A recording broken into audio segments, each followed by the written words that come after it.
se titula Caminando o viviendo dignamente de la vocación con la que hemos sido llamados, o viviendo dignamente a la luz de nuestra vocación. Y vamos a estudiar Efesios 4 del 1 al 3. Lo que quiero dejar bien claro es que la carta a los Efesios se divide en dos grandes secciones. De los capítulos 1 al 3 vemos la parte doctrinal y de los capítulos 4 al 6 vemos la parte práctica. Los capítulos 1 al 3 ponen el fundamento de nuestra identidad en Cristo y los capítulos 4 al 6 explican cómo nuestra identidad a Cristo nos debe de llevar a vivir una vida agradable a Dios, una vida que refleje esa luz de Dios. Y vamos a aprovechar porque este tema Pablo está tomando de todo lo que él ya explicó y entonces vamos a tratar de volver no a todos los textos, no a cada pasaje, pero sí a los conceptos porque nos sirve refrescarlos, nos sirve repetirlos tal vez con otras palabras para poder tener muy, muy claro cuál es nuestra vocación, cuál es nuestro llamamiento y qué es lo que Dios realmente espera de nosotros y cómo es Dios primero nos da los recursos para nosotros poder llevarlo a la obra. Efesios 4 del 1 al 3 dice: por lo tanto yo, preso en el Señor, os ruego que andéis como es digno de la vocación con que fuisteis llamados, con toda humildad y mansedumbre, soportándoos con paciencia los unos a los otros en amor, solícitos en guardar la unidad del Espíritu en el vínculo de la paz. No todas las versiones tienen el por lo tanto, pero es la mejor manera de traducir en el griego. Otras versiones dicen yo pues, y ese pues es la expresión en griego en la que Pablo está iniciando formalmente la segunda mitad de la carta, pero lo está haciendo en dependencia de todo lo que él ha dicho hasta ese momento. Él empezó en el capítulo 1 elogiando al Dios grande y maravilloso que diseñó un plan de salvación increíble para su pueblo. Él explicó que el centro de este plan de salvación es la persona de Cristo y que el interés del Padre es reunir todas las cosas bajo el gobierno de Cristo, pero también explicó que es a través de Cristo que el Padre ha asegurado la redención y en el capítulo 2 muestra cómo fue a través de Cristo que recibimos vida y también cómo en Cristo fue creada una nueva comunidad que está en una relación dinámica con el Señor. Y que gracias a esa relación y a esa vida nueva, ahora nosotros tenemos una nueva identidad porque participamos con Cristo en su resurrección y exaltación y formamos juntos un templo en el que Dios mora por su Espíritu. Como consecuencia de este plan de salvación y de la nueva identidad de los creyentes, Pablo va a comenzar desde el capítulo 4 hasta el capítulo 6 una serie de exhortaciones a los creyentes donde va a usar mucho la palabra andad, que tiene que ver con vivir o comportarse, andad dignamente, ya no andéis como los gentiles, andad en amor, y luego va a pasar también a decir estar firmes en el capítulo 6, pero él empieza haciendo un llamado para mantener una unidad que ya existe, no que se va a formar, no que se va a crear, sino que ya existe porque ya Cristo la creó, según él lo explicó en el capítulo 2. Esta unidad, Pablo la muestra como una consecuencia esencial y natural de la fe común que se confiesa, pero se debe mantener a través del desarrollo de las virtudes sociales asociadas al amor. Pablo empieza haciendo una rogativa, haciendo un llamado a caminar de una manera digna y vamos a ver que estos pasajes que leímos hay 4 expresiones paralelas en las cuales vamos a entrar a detenernos básicamente, pero básicamente esa manera digna tiene 4 características, tiene 4 medios. Él va a explicar del verso 1 al verso 3 los medios para mantener la unidad. Y luego del verso 4 al verso 6 explicaré los fundamentos de la unidad de la iglesia. Estos medios de la unidad es el primer medio con toda humildad y mansedumbre, el segundo medio con paciencia, el tercer medio al soportarnos los unos a los otros y el cuarto medio al hacer el esfuerzo por preservar la unidad de la paz. Pero entremos a ver con detalle cada uno de los versículos en los que vamos a estar analizando. Dice el verso 1, por lo tanto yo, el prisionero en el Señor. Y nuevamente, ¿verdad? Ese por lo tanto muestra que Pablo, de lo que Dios ha hecho, les voy a rogar que caminen de una manera digna. Y en el griego repite, Pablo es muy redundante en toda la carta de los Efesios, ya lo hemos visto, Dios actúa con poder, poderosamente, sabiamente, sabiduría y revelación, inteligencia y conocimiento. O sea, hay muchas redundancias, pero porque Pablo quiere acentuar, Pablo quiere llevarnos a comprender. Entonces, él hace una redundancia en el llamamiento con el que fueron llamados, y para que no suene tan redundante, pues los traductores lo traducen vocación a la que habéis sido llamados. Pero detengámonos al inicio de este estudio a repasar, hacer un repaso breve de nuestra nueva identidad en Cristo. La primera parte del capítulo 1 vemos que Dios nos ha bendecido con toda bendición espiritual en los lugares celestiales en Cristo. Y esta bendición con la que Dios nos ha bendecido consiste de parte del Padre en habernos elegido para ser santos, en habernos predestinado para ser adoptados sus hijos y en habernos aceptado a través de Cristo. De parte de Cristo en habernos perdonado por medio de la redención en su sangre, en habernos concedido toda sabiduría e inteligencia. Y dentro de esa sabiduría e inteligencia nos dio a conocer el misterio de la voluntad del Padre, que es poner todo bajo su gobierno, y también en darnos herencia, en hacernos partícipes de la herencia. Y de parte del Espíritu Santo, el Espíritu Santo provocó que escucháramos el Evangelio, nos convenció de pecado, nos otorgó fe, nos dio vida nueva al regenerarnos y nos selló. Entró a habitar en nosotros y puso su presencia como un sello en nosotros que garantiza nuestra resurrección y que garantiza la totalidad de nuestra herencia, de lo cual lo que tenemos actualmente es solo un anticipo. Y Pablo repite 3 veces que todo esto Dios lo hizo para la alabanza de su gloria. Luego en el capítulo 2 se va a otro aspecto de nuestra nueva identidad. Y en el capítulo 2 primero habla de una dimensión individual y luego habla de una dimensión corporativa.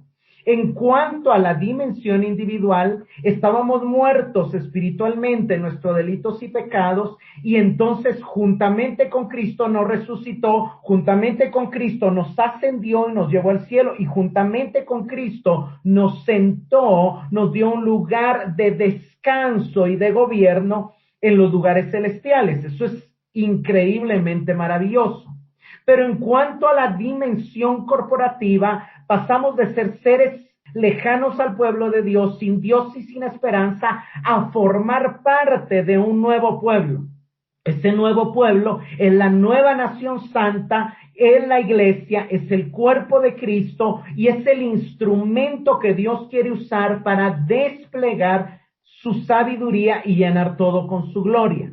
Es la nueva familia en la fe y también es un edificio.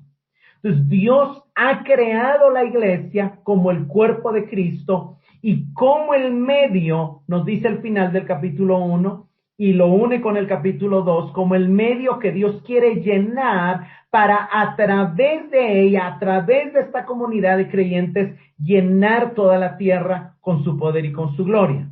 Ahora, en medio de esta nueva identidad, también Pablo nos recuerda o nos presenta necesidades que tenemos a pesar de nuestra nueva identidad, cosas por las cuales él le ora a Dios.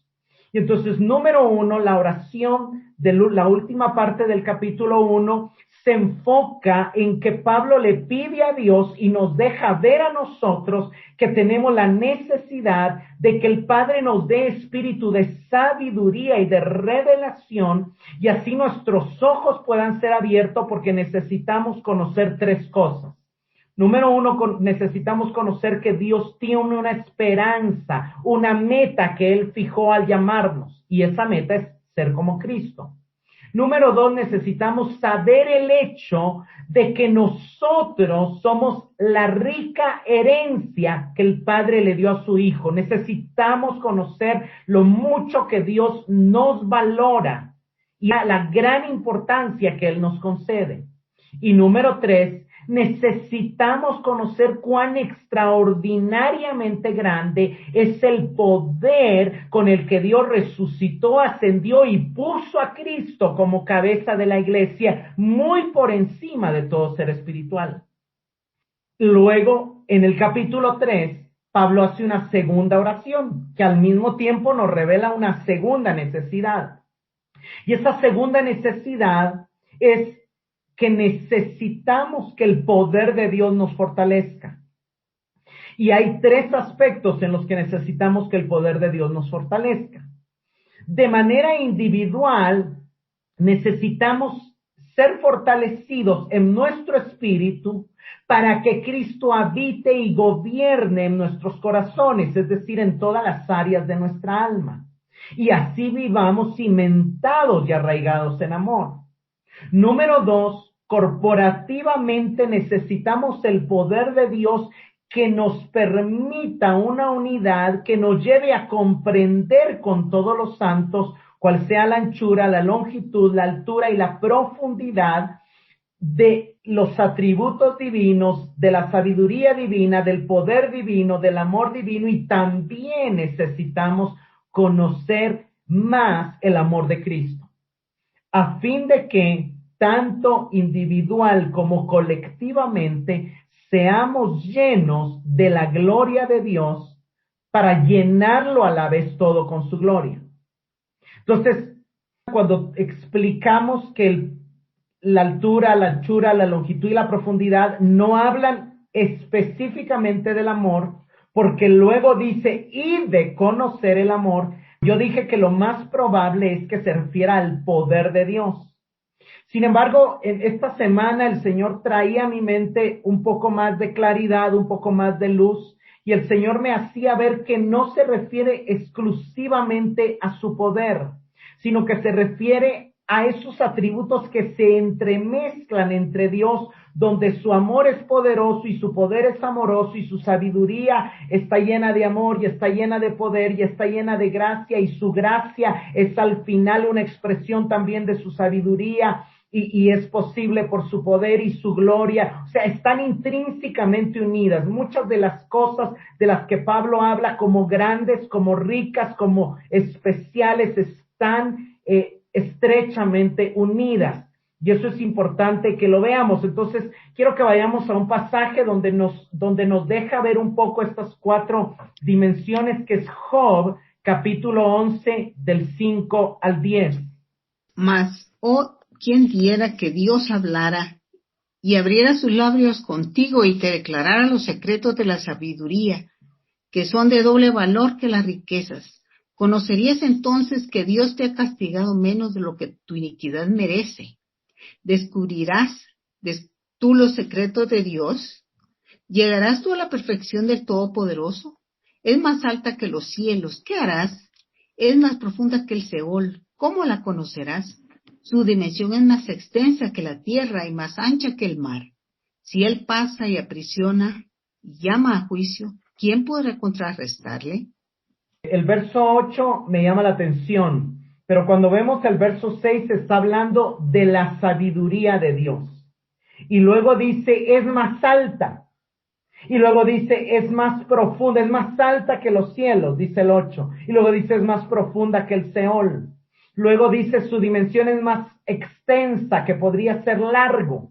Y luego dice, es más ancha que el mar. Entonces, cuando vemos en la Biblia, este pasaje está hablando de la sabiduría, pero al mismo tiempo está mencionando los secretos de Dios, está mencionando la perfección de Dios, está mencionando la justicia y los juicios de Dios. Entonces nos damos cuenta de que en realidad Cuando la Biblia habla de Dios, su poder es sabio, su sabiduría es poderosa, su amor es justo, su justicia se basa en el amor, su misericordia precede a la justicia. O sea, los atributos de Dios no se contradicen entre sí mismos porque tienen un perfecto equilibrio. Pero cuando vamos a Efesios 3:18, quiero que pongamos atención en algo, en el punto medular. Seáis plenamente capaces de comprender con todos los santos cuál sea la anchura, la longitud, la profundidad y la altura. Lo que yo quiero dejar claro aquí es que el énfasis, el punto medular, no es a qué atributo se refiere. O sea, a Pablo no le interesa decir cuán alta es su sabiduría, o cuán alto es su amor, o cuán alto es su poder, o cuán... No. El punto medular es que el aumento de comprensión del poder, de la sabiduría, del amor, de la gloria de Dios, se da con todos los santos. Hay una riqueza en la unidad de la iglesia, hay una riqueza en la participación. ¿Por qué? Porque cada uno se nos está revelando el amor de Dios desde una perspectiva diferente. Entonces, por ejemplo, si hablamos del amor, uno dice, es que Dios me reveló cuán largo es su amor, es eterno, me amó con amor eterno desde antes de la eternidad y hasta la eternidad.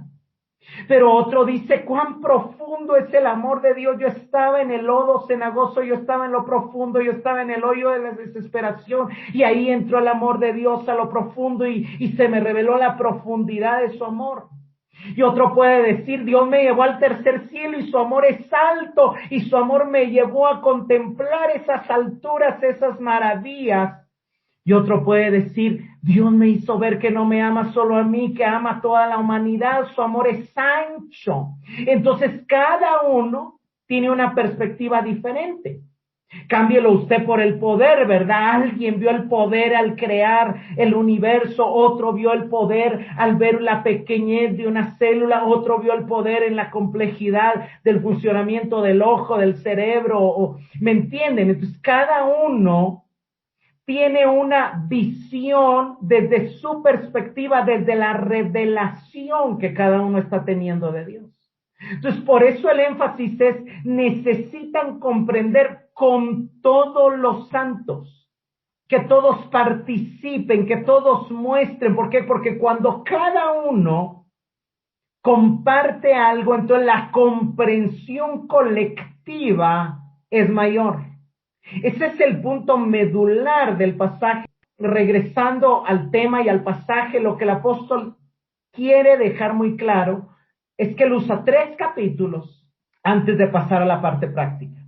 Porque lo que la religión hace incorrectamente es que exige un comportamiento sin cambiar una cosmovisión, sin cambiar una creencia.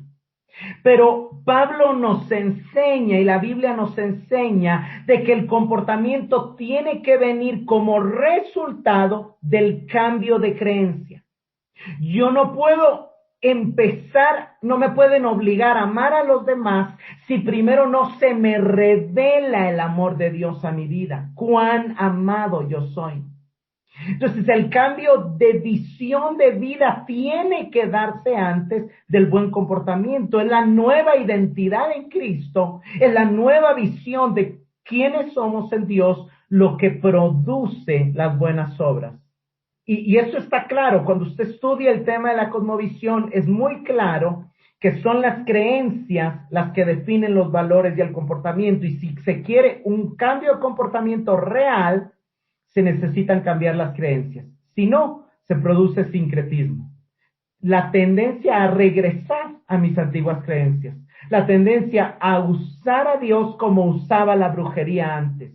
Porque no se me ha quitado de la mente de que la magia existe, por decir un ejemplo, ¿verdad? O regreso a esas cosas que definen mi manera de ver el mundo. Necesitamos que nuestra cosmovisión sea transformada para que nuestro comportamiento refleje.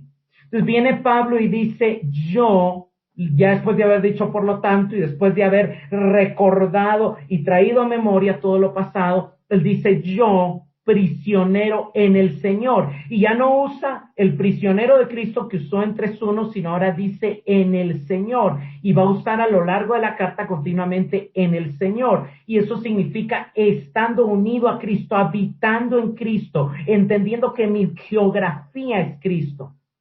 O sea, él era un prisionero bajo la custodia romana, pero no, eso no era lo relevante es que él habitaba en Cristo, que él habitaba en su ciudadanía celestial. Él se basaba en su conexión con Cristo. Y eso es lo que él está tratando de recordarnos, os ruego. Eso es maravilloso porque Pablo no es la primera vez, pero en varias de sus cartas él no ordena, sino que le ruega, y la palabra ruego es una palabra que también se puede traducir consuelo, que de alguna manera lo que él está buscando decir es, les hago este llamado desde lo que ya son en Cristo. Es un consuelo, ustedes pueden llegar a caminar diferente, ustedes pueden caminar santa y correctamente. Se habrán frustrado, se habrán topado muchas veces, pero cuando ustedes entiendan y su cosmovisión cambie, esto se va a reflejar en sus vidas. Por eso él se podría traducir os consuelo, pero siempre se traduce os ruego. Lo vemos, no vamos a ir a los pasajes, pero en Romanos 12:1 también dice, así que por las misericordias de Dios que les conté, que se manifestaron en la cruz de Cristo cuando nos justificó y a través de que nos liberó del pecado y a través que nos liberó de la ley, a través que nos dio la vida en el Espíritu, por las misericordias de Dios, os ruego que presenten sus cuerpos. Por las misericordias de Dios que ya les expliqué anteriormente, os ruego que se ofrezcan a Dios en sacrificio vivo. En 1 Tesalonicenses 4:1 también, luego de haberles recordado las bases de su salvación, de la esperanza en Cristo, del amor de Dios, les dice, por los demás hermanos os rogamos y exhortamos en el Señor que de la manera que aprendisteis de nosotros, de cómo conduciros y agradar a Dios, así sigan abundando más y más. Entonces la respuesta esperada no se debe dar en base a una orden, de una forma legalista. El legalismo no es el cristianismo bíblico.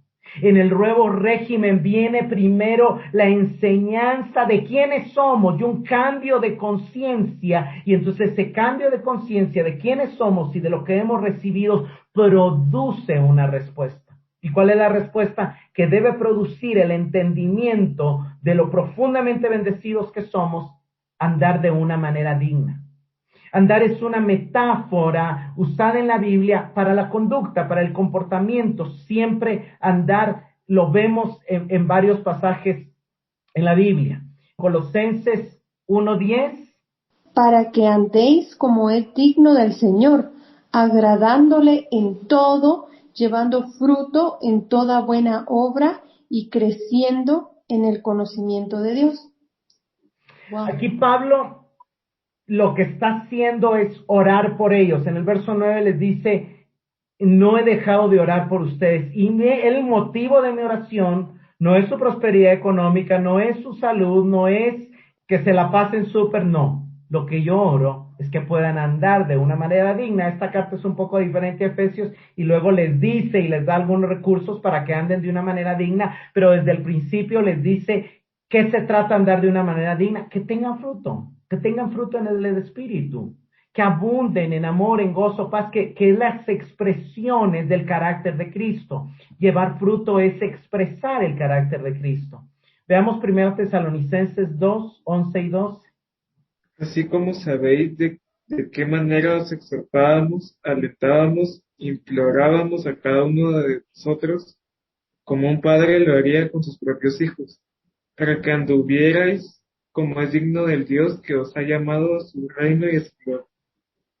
Y es lo mismo.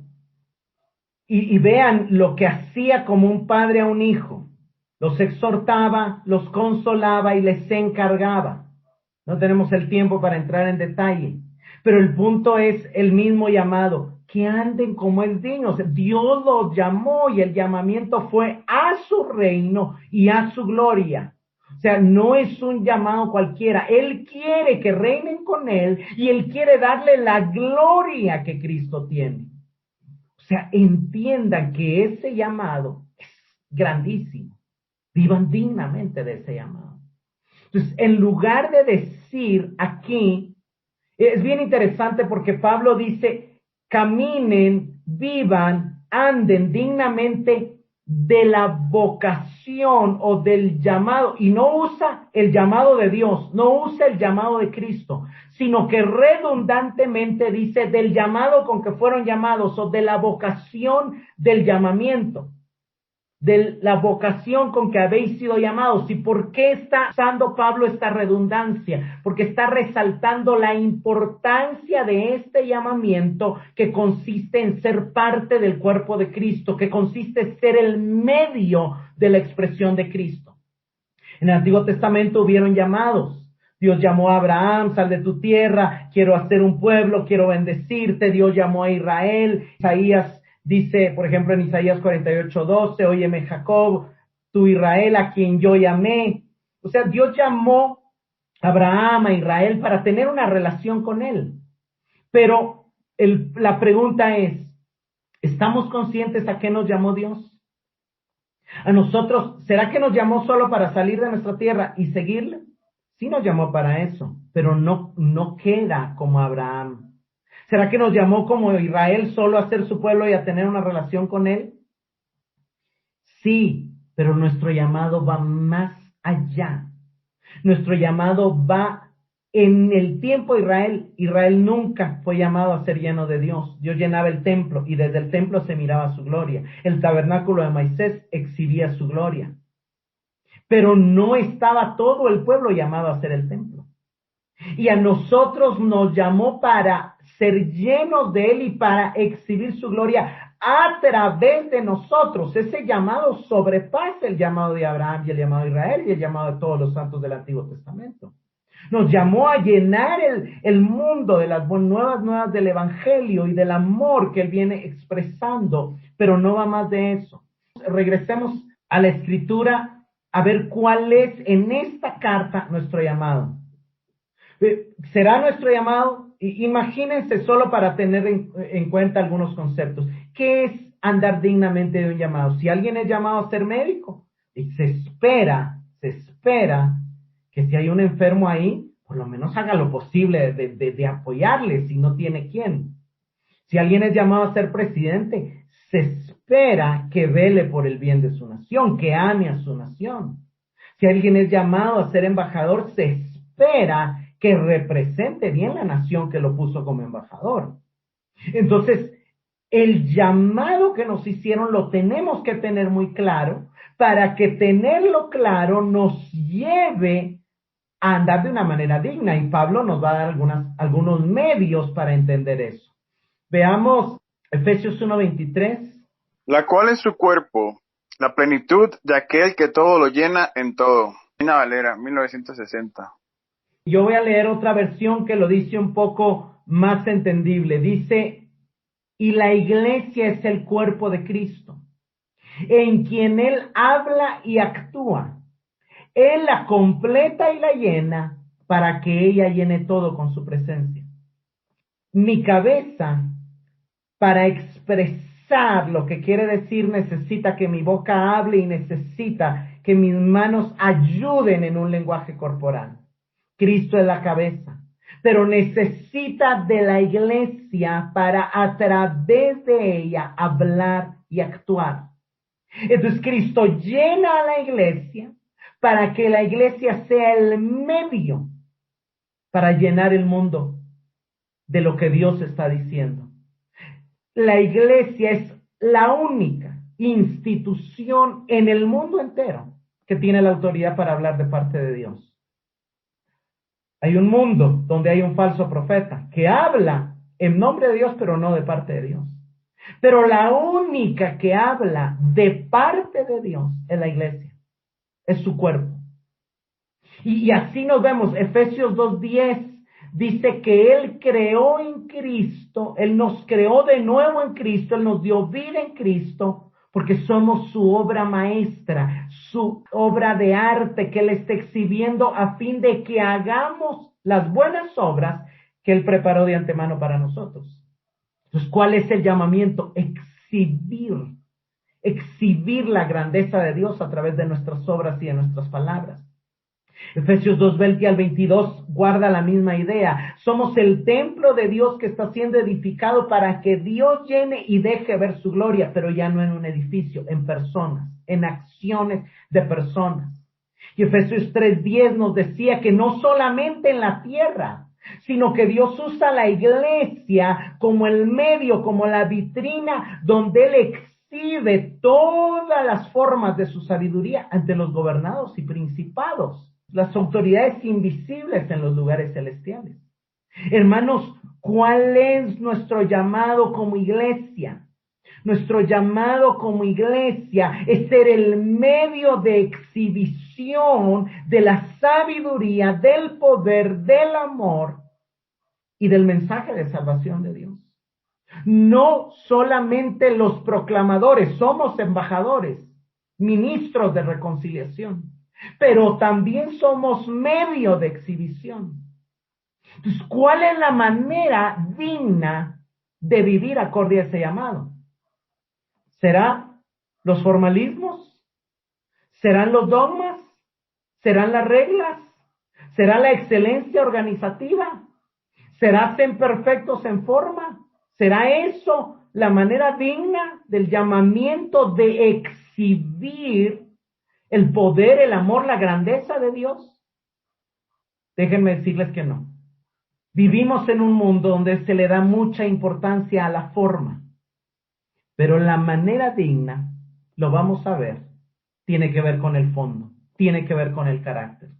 La manera digna tiene que ver con humildad, mansedumbre, paciencia, un amor que tolera y un esfuerzo por la unidad.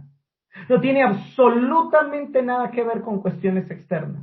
No tiene absolutamente nada que ver con instituciones grandes. No tiene absolutamente nada que ver con nombres, ni con jerarquía. No. Es una cuestión de carácter. Es una cuestión de fondo. Y es un llamamiento para todos los miembros del cuerpo. Desde los ministros hasta los intercesores, hasta los que se sientan en las sillas, todo. Esa es la manera digna. Veamos, verso 2, con toda humildad y mansedumbre, con paciencia.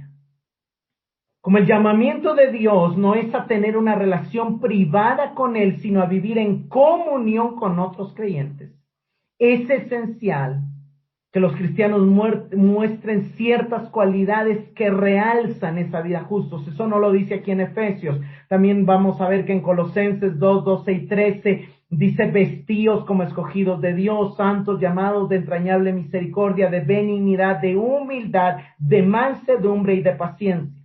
Veamos rápidamente algunas características. Veamos humildad. Miren, hermanos, no tengo que explicar mucho. La humildad no la entendemos, pero creo que todos entendemos lo que es el orgullo. Y la mejor manera de entender lo que es la humildad es la ausencia de orgullo. El orgullo es verse o sentirse superior a alguien más. Y es algo que Dios siempre condena en su palabra, por lo destructivo que es. Proverbios 11:2 dice: cuando viene la soberbia, viene la deshonra, pero con los humildes está la sabiduría. Isaías 2:11 dice: la altivez de los ojos del hombre será abatida y la soberbia de los hombres será humillada. Jehová solo será exaltado en aquel día. Lucas 1:52 y 53, María en su cántico dice: Él ha hecho proezas con su brazo, ha esparcido a los soberbios en el pensamiento de sus corazones, ha quitado a los poderosos de su trono y ha exaltado a los humildes. Cuando Pedro escribió a los creyentes en Asia Menor, les dijo: revestíos de humildad en vuestro trato mutuo, porque Dios resiste a los soberbios, pero da gracia a los humildes. Y ahí Pedro está citando Proverbios 3:34. Hablando a través del profeta Isaías, Dios le reveló a su pueblo: a este miraré, al que es humilde y contrito de espíritu y que tiembla ante mi palabra, en Isaías 66:2. Lo interesante es que cuando hablamos de humildad y mansedumbre, Cristo se llamó a sí mismo y llamó a sus discípulos y les dijo: tomen mi yugo sobre vosotros y aprendan de mí, que soy manso y humilde de corazón. Y entonces van a hallar descanso para sus almas. Pablo animó a los filipenses a tomar como modelo la humildad de Jesús. Veamos la imagen que nos da Pablo de Jesús en Filipenses 2, del 3 al 8. Filipenses 2 del 3 al 8. Nada hagáis por contienda o por vanagloria, antes bien con humildad, estimando cada uno a los demás como superiores a él mismo, no mirando cada uno por lo suyo propio, sino cada cual también por lo de los otros. Haya pues en vosotros este sentir que hubo también en Cristo Jesús, el cual, siendo en forma de Dios, no estimó el ser igual a Dios como cosa a que aferrarse, sino que se despojó a sí mismo, tomando forma de siervo, hecho semejante a los hombres, y estando en la condición de hombre, se humilló a sí mismo, haciéndose obediente hasta la muerte y muerte de cruz. Vean qué tremendo. Y quiero resaltar aquí algunas cosas. Lo primero que Pablo dice es, no hagan nada por egoísmo o por vanagloria. El egoísmo y la vanagloria, el egoísmo y la jactancia son contrarios a la humildad, sino que con actitud humilde, y explica en qué consiste la actitud humilde, considerando al otro como más valioso. En el griego esta palabra que se traduce importante se debería traducir como de mayor valor o como de mayor importancia que a sí mismo. Luego el verso 4 dice, no buscando cada uno sus valores, sus cualidades, lo suyo propio, sino más bien fijándose en las cualidades, en los valores, en los dones, en la importancia de los demás. Y aquí está el punto crucial de la unidad. El punto crucial de lo que significa la humildad es no aprender a no vernos como más importantes, tampoco como menos importante. Tampoco es una baja autoestima, no. Es simplemente tener la percepción de valorar la importancia de la medida de Cristo que está en mi hermano. Es valorar los dones, la experiencia, las capacidades que Dios le dio a mi hermano, sin olvidar que Dios a mí también me ha dado un recorrido, dones y experiencia, pero tener la disposición de yo ponerlos al servicio de los demás y de yo recibir y ser enriquecido por los dones que otros tienen. Y luego viene Pablo y pone el ejemplo de Cristo. Miren la actitud que hubo en Cristo. Cristo era igual a Dios, pero no se consideró aferrarse a su superioridad, sino que se despojó tomando forma de siervo. Él no dejó de ser Dios, sino que limitó su divinidad al sumar la naturaleza humana, que por ejemplo limitaba la omnipresencia. Pero ¿qué hizo? Se hizo semejante a los hombres que son incomparablemente inferiores a él. O sea, no quiso nunca mostrar su superioridad. Él solo lo dejó callados a los fariseos cuando lo tentaban y estaban realmente probándolo, pero de lo contrario, él nunca buscó humillar a nadie, tampoco dejó que lo humillaran a él. Pero él buscaba resaltar el valor, la importancia, los dones, el potencial que había en esas personas con las que él tenía contacto.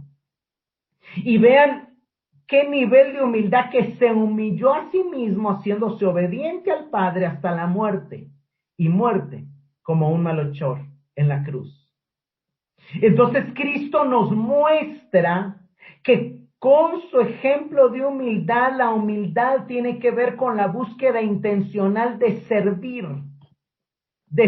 pero también de valorar, de capacitar. También conlleva el ser enriquecidos, servidos y atendidos por los demás. Él alabó a la mujer que le ungió sus pies, reconoció que lo que ella estaba haciendo tenía un valor eterno. Reconoció que el interés de Zaqueo tenía un valor eterno.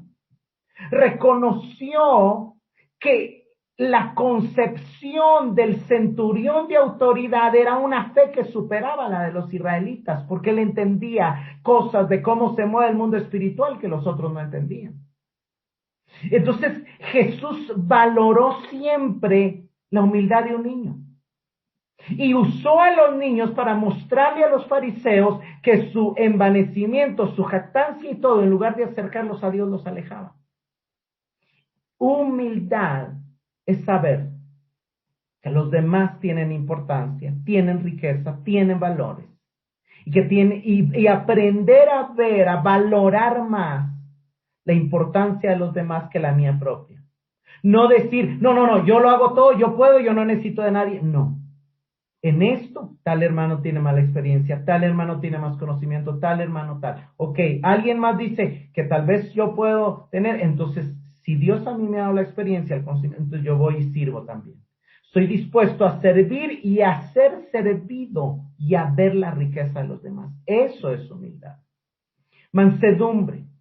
En este contexto, mansedumbre no implica debilidad.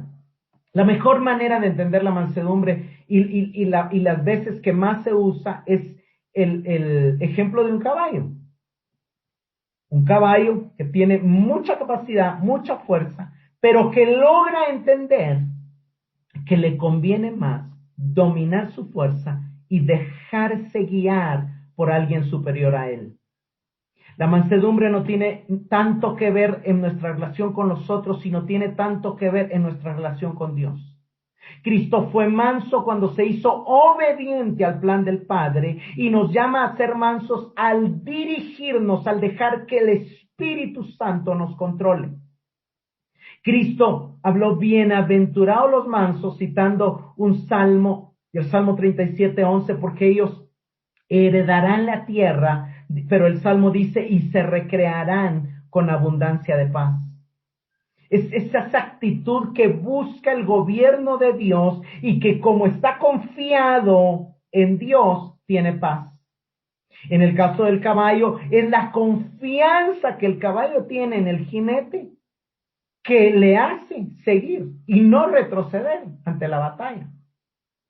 Obviamente ahí el caballo se está poniendo en riesgo porque el jinete es un jinete humano que busca pelear, pero Dios nunca, el Espíritu Santo nunca nos va a poner en riesgo cuando nos dejemos gobernar por Él. Por eso, dentro del fruto del Espíritu, uno de los aspectos es la mansedumbre, porque es un rasgo a desarrollar. Y por eso también Pablo habla, por ejemplo, en Gálatas 6:1 dice, si alguno es sorprendido en una falta, restáurenle con un espíritu de mansedumbre. ¿Qué quiere decir eso? Con la guianza, con la dirección, con el control del espíritu. Porque algunos necesitan consuelo, algunos necesitan sanidad, y algunos necesitan exhortación, y algunos necesitan jalón de orejas. Pero háganlo con la mansedumbre, bajo el gobierno del Espíritu. Luego, en 2 Timoteo 2:25, Pablo le dice a Timoteo, el siervo del Señor no debe estar peleando, debe de ser amable, debe ser apto para enseñar y con mansedumbre, con la dirección, con el gobierno del Espíritu debe corregir a los que se oponen. Humildad y mansedumbre con paciencia, segundo medio. Y Pablo es bien interesante porque la palabra que se traduce paciencia es la palabra macrotumia. Y en el griego, tumos es ira o rabia y macro es mucho tiempo. Y la idea es alguien que le lleva mucho tiempo llegar a la ira. Es el equivalente humano de la característica de Dios que es lento para la ira. Se traduce en muchos otros pasajes como longanimidad y tiene que ver con la clemencia, la entereza de carácter que define tanto a Dios como a los hombres. Lo vemos, por ejemplo, en Romanos 2:4, que las riquezas de su benignidad, paciencia y longanimidad, macrotumia, otra forma de paciencia, guían a su pueblo al arrepentimiento. 1 Timoteo 1:16, Pablo dice que Cristo mostró con él como ejemplo para los demás toda su clemencia, toda su paciencia, pero es esta lentitud para la ira. Segunda de Pedro 3:9 dice que Dios no retarda su promesa, sino que es paciente, macrotumeo para con nosotros, porque no quiere que nadie se pierda, lento para la ira. Colosenses 1:11 dice que sean fortalecidos con todo poder conforme a la potencia de su gloria para que tengan paciencia y longanimidad, upomone y macrotumia, resistencia y lentitud para la ira. Y constantemente vemos en muchas cartas este llamado a ser pacientes, a entender que todos estamos en un proceso, Pablo habla de que él tuvo esta característica para con los corintios, en 2 Corintios 4:6. Pero sigamos en el tercer medio. El primer medio es humildad y mansedumbre. El segundo medio es paciencia.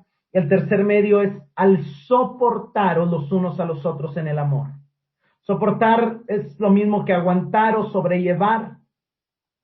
Y Jesús utilizó esta expresión cuando sus discípulos, después de la tormenta, después de la falta de fe, les dice, ¿hasta cuándo los tendré que soportar? Y Pablo está diciendo, así como Cristo nos ha soportado a nosotros necesitamos aprender a soportar, a entender la debilidad, a entender la inmadurez, a entender la falta de comprensión. Miren, hermanos, una de las cosas que debemos desarrollar es esa capacidad de entender que los niños son niños. Y así como los niños son niños, hay cristianos inmaduros. Nos es más fácil tolerar a un niño porque si estamos conscientes que es niño. Entonces es lo mismo en la fe. Necesitamos esa capacidad de soportar, tiene que ver con entender el trasfondo. Y luego dice, haciendo todo esfuerzo por preservar, por mantener la unidad del espíritu en el vínculo de la paz. Hay que entender que aquí no estamos alcanzando algo, estamos manteniendo, preservando. La unidad la hizo Cristo.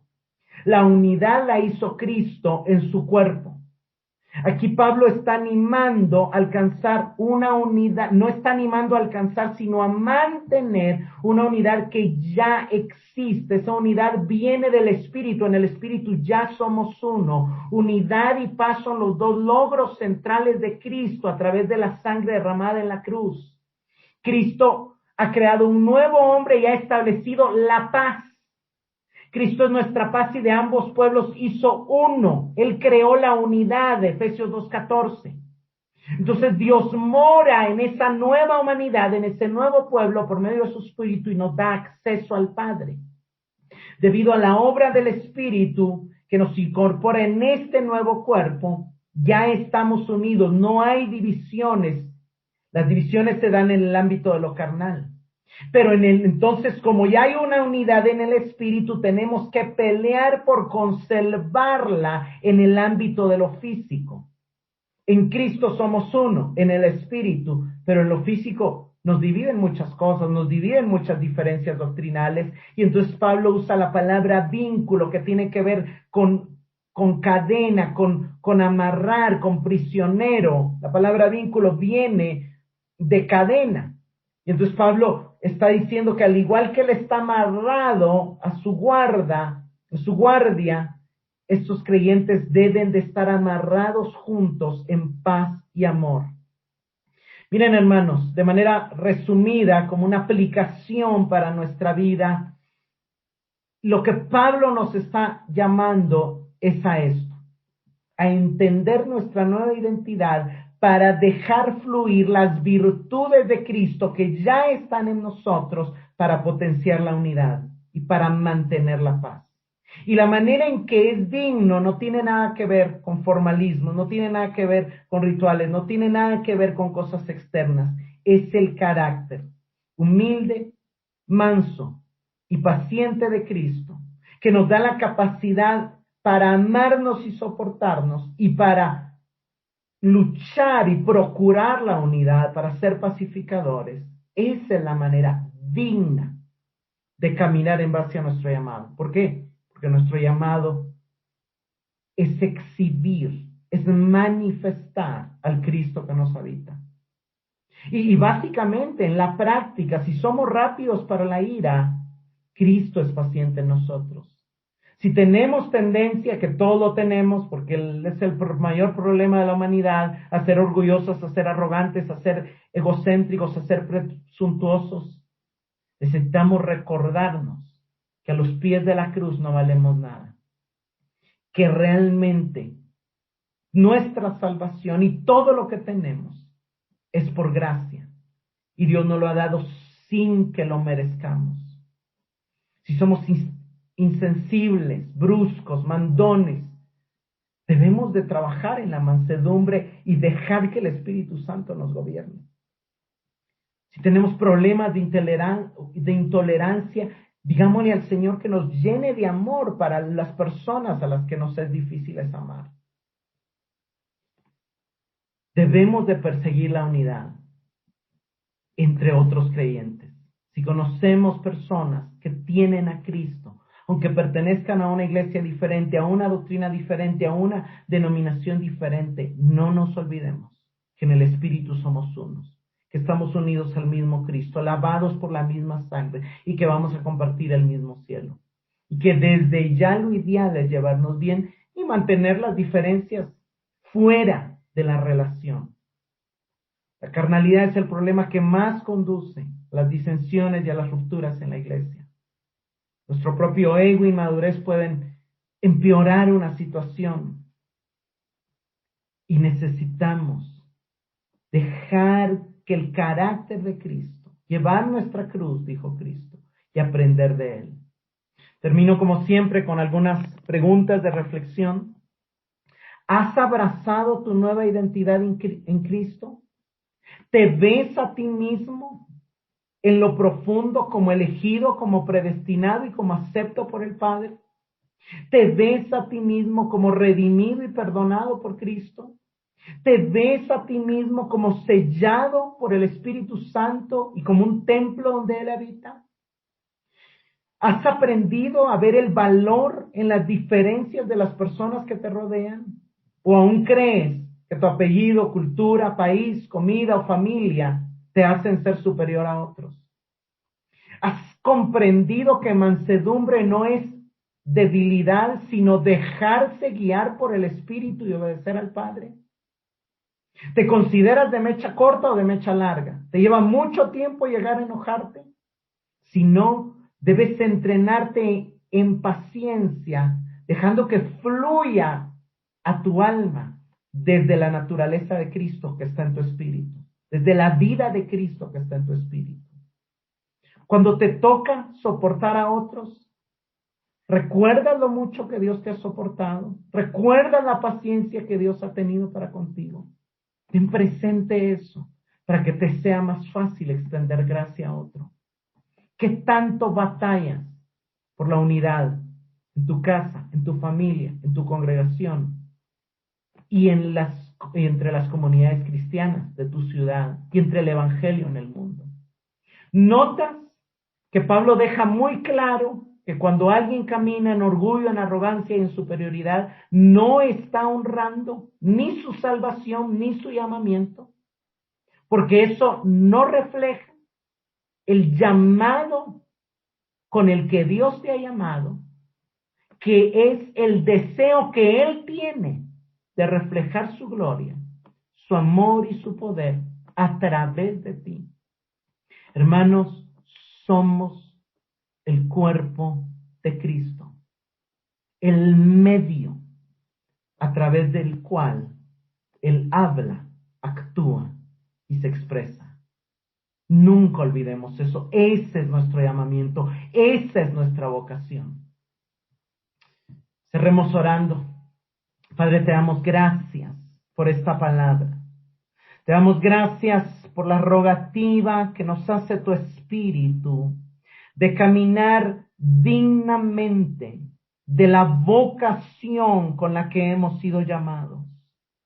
Señor, es maravilloso, es impactante comprender, Señor, cómo tú quieres manifestarte a través de nosotros, cómo tú quieres expresar a través de nuestro caminar y de nuestro hablar tu poder, tu amor, tu sabiduría, tu grandeza, Señora. Perdónanos porque a veces olvidamos el gran privilegio que nos has concedido al establecernos como embajadores como ministros de reconciliación, como sacerdotes del nuevo pacto, como el medio de expresión de tu naturaleza.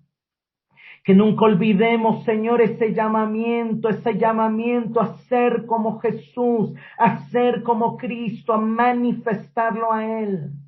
Y que podamos, Señor, desde esa identidad y desde una comprensión correcta de ese llamamiento, crecer en humildad y en mansedumbre. Aprender a valorar la importancia, los dones, los talentos de los demás. Y aprender a dejarnos gobernar por el Espíritu Santo. Crecer, Señor, en esa longanimidad, en esa paciencia que consiste en ser lentos para la ira, en ser tolerantes, en alargar nuestro ánimo, en tener un ánimo fuerte, una paz que no se pierde tan fácilmente. Pero también, Señor, danos el amor para soportarnos, para ayudarnos, para sobrellevar los unos las cargas de los otros.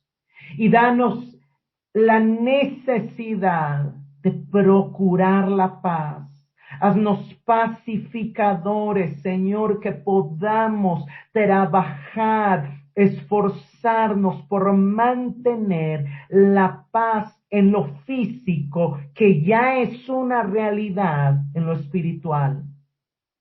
En tu nombre, Señor, te lo suplicamos y desde ya agradecemos por el auxilio de tu Espíritu Santo y por lo que tú ya hiciste para que estas verdades puedan producir en nosotros las buenas obras que de antemano tú preparaste para que camináramos en ellas.